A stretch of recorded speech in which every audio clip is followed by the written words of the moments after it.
Next one 651 question చూడండి.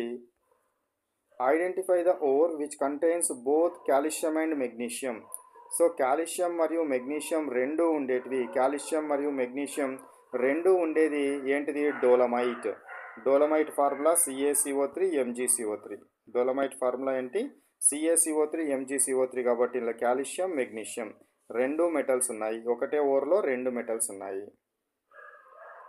Next one 552. In thermite process the reducing agent is. Thermite process ఏంటి? Fe2O3ని aluminium పౌడర్ని కలిపి in presence of barium peroxide సమక్షం లోపల హీట్ చేస్తే ఈ Fe2O3ని ఏం చేస్తుంది? అల్యూమినియం రెడ్యూస్ చేస్తుంది. అల్యూమినియం ఏం చేస్తుంది? రెడ్యూస్ చేస్తుంది, రెడ్యూస్ చేయడం జరుగుతుంది. కాబట్టి ఇక్కడ రెడ్యూసింగ్ ఏజెంట్గా దేన్ని యూజ్ చేస్తారు? అల్యూమినియంని యూజ్ చేస్తారు. Next one 653 question.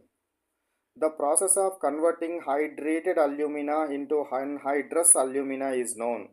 సో అల్యూమినియాలో ఉన్న వాటర్ని, హైడ్రేటెడ్ అంటే వాటర్ ఉంది, దానిలోకి వాటర్ని తీసేయాలి. తీసేస్తే వచ్చేదాన్ని ఏమంటారని అంటే, దాన్ని ఏమనడం జరుగుతుంది? వాటర్ని తీసేసే ప్రాసెస్ని ఏమంటారు? వాటర్ని తీసేసే ప్రాసెస్ని ఏమంటారు? రోస్టింగ్ అంటారు. హీట్ కనుక చేస్తే అందులో వాటర్ వెళ్ళిపోతుంది.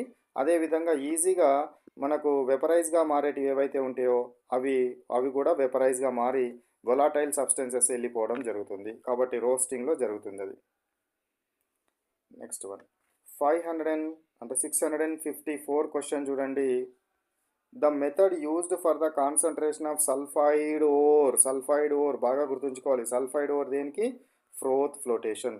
సల్ఫైడ్ ఓర్ దేనికోసం? ఫ్రోత్ ఫ్లోటేషన్ కోసము. మళ్ళీ రోస్టింగ్ చేస్తాం తర్వాత, froth flotation.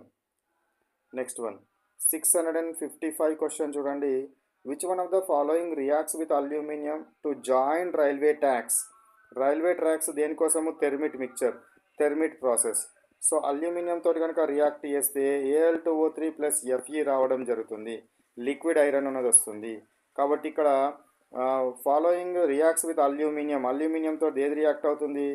Fe2O3, iron oxide react అవుతుంది, ఐరన్ ఆక్సైడ్ రియాక్ట్ అవ్వడం జరుగుతుంది. కాబట్టి this one is iron oxide is the correct answer.